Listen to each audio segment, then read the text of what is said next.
some people were just hating on the fact of being a landlord. Like, I don't think they even read the article. They were just like, you're a landlord, that instantly makes you greedy and evil. They must have come from our TikTok and gone straight to her social media. Yeah.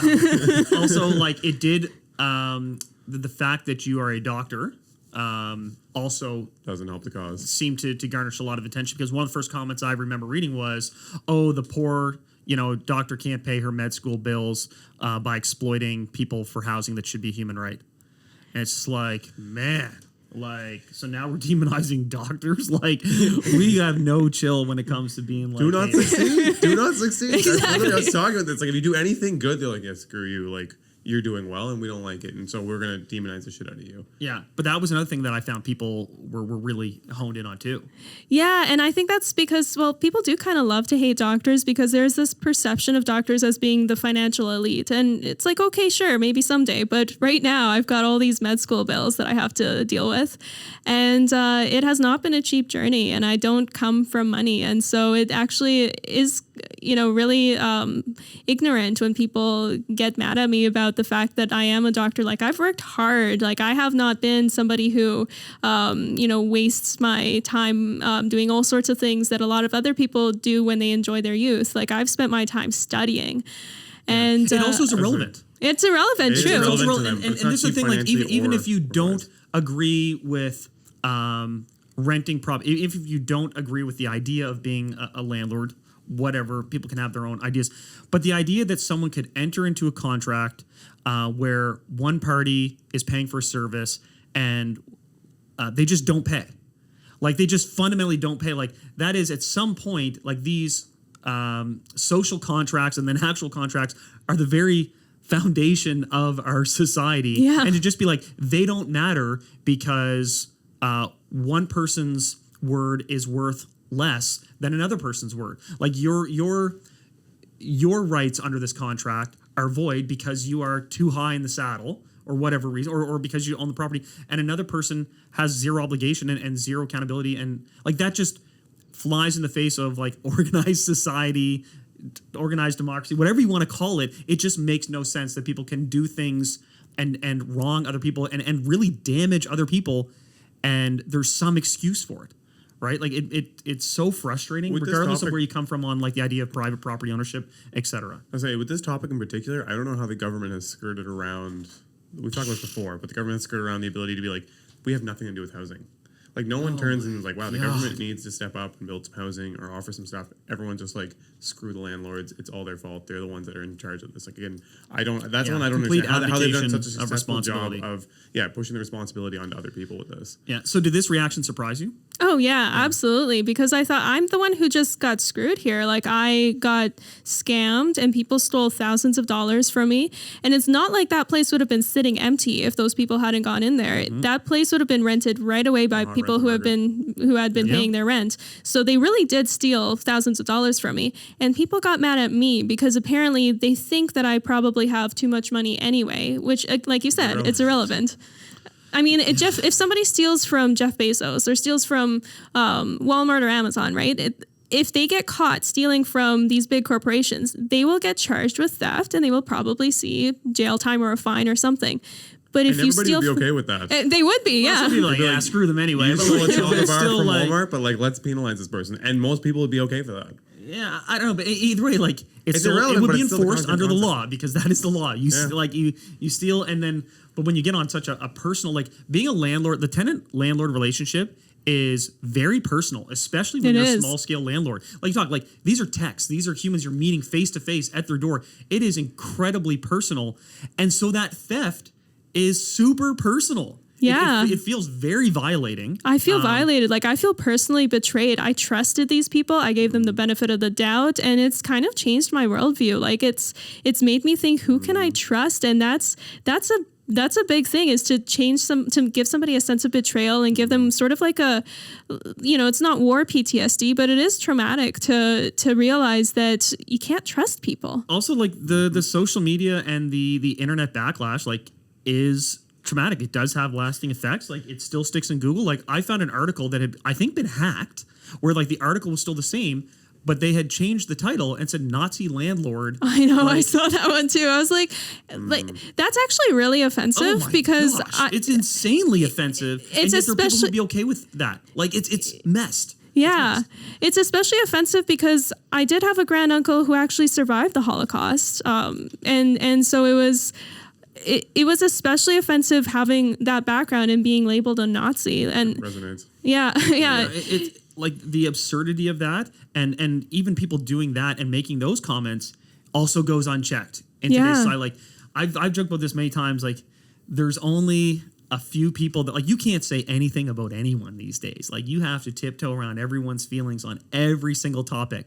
But man, if you want to spew hate about landlords and police officers Spew hate about anyone. and like conservatives, like or people who are religious, like you can just say the absolute most vulgar things about them, and people are like, that's totally fine. And it's shocking in this age of like, let's try to be more considerate to one another and not say bad things and not put that. It just never ceases to amaze me what you can say about people without even checking any of their story. Like no one's looked It's not at even fine. They just also support it. Like, this is the thing that's like, it's not like Yeah, we're they just just going to turn a want blind eye to smash it. that People like are like, button. oh, I'm going to like this comment or I'm going to back it up. And it fires up like a community of people to hate it and can kind of perpetuate and keep going with it. Yeah, and then Yeah. there's the social media consequence and the internet, but then there's also the real life consequence, which is your owed money, right? Like that is money that you probably won't get back, and that you're quite possibly paying interest on. But then also tell me about the Avalon Sexual Assault Center, if you're comfortable talking about that. Yeah, sure. So I used to volunteer for a couple of years on the board of directors for Avalon Sexual Assault Center and never really had any issue with them. I enjoyed being a volunteer.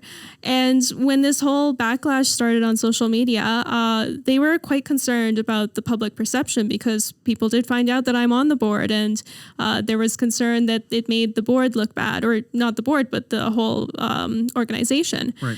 And so the board met and we talked about the situation, and there was initially some talk about that I should do some reading on feminism and intersectionality and try to learn and grow from this. And I was totally on board with that. They wanted to make a public statement, and I said, I could apologize as part of that public statement for, for having I guess wronged these tenants by naming them. Like, I don't fully agree with it, but I thought this is part of a growth process. I need to learn what I did wrong here. Why are people so upset?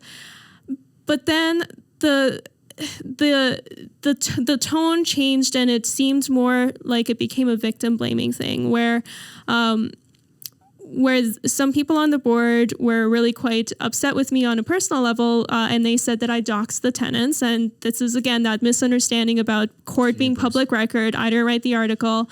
And somebody said that I can't consider myself a victim. So in one of my public statements, I said something about that I felt that I had been victim blamed because people were telling me what I should have done differently in this process, instead of saying maybe these people shouldn't have stolen from you.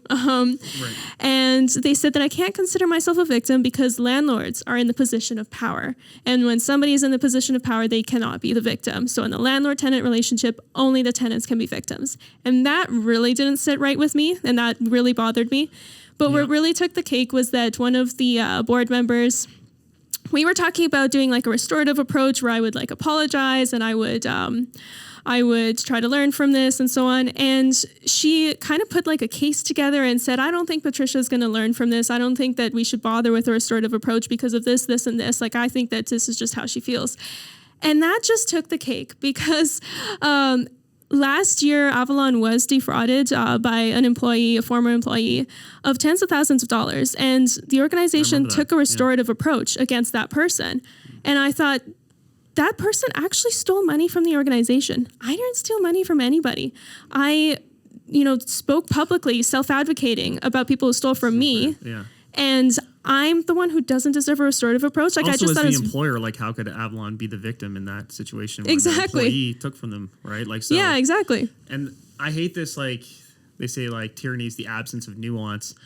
100% the landlord-tenant, there is a power dynamic there with the landlord ultimately owning the property and having that power. But I think your case certainly underscores how that power is maybe fleeting at best and sometimes not actually existent. There's a lot of power for the tenants as well. But having said that, to imply that every situation is a power dynamic between, you know, the landlord having the power and, you know, a disenfranchised tenant or whatever you want to say, like lacks any nuance. Like every situation is different. Like you can't tell me that like when you literally have to run from the door while someone screams at you, that like there's a power dynamic where you're in control of that situation. It's certainly like there has to be nuance and a real analysis of each individual situation. And I remember when I read their release, and the whole subject of victimization was at the heart of it, and it sort of was implying, and I don't think they used your name, but like it was clear what it was talking about, that you were perpetuating further victimization of an individual who had already been victimized in their life, which my point was like, well, one, I don't think she was like saying like, I need the money that you owe me because I need to pay for this place that you live in. I don't think that's victimizing someone. That's me personally. But also, again, like the context and like what's happened in someone's past life, while it matters, while it is important, it doesn't completely erase what happens, you know, in the vacuum of I need this money to pay this, and that's what you've contractually agreed to, and you are willfully, like you didn't act in good faith from the outset, you are intentionally defrauding me. I don't really know that the background, it matters from an understanding perspective, but it doesn't matter from a responsibility perspective. That's my personal opinion on that. But when I was broke, I had rich habits. When I was broke, I had rich habits.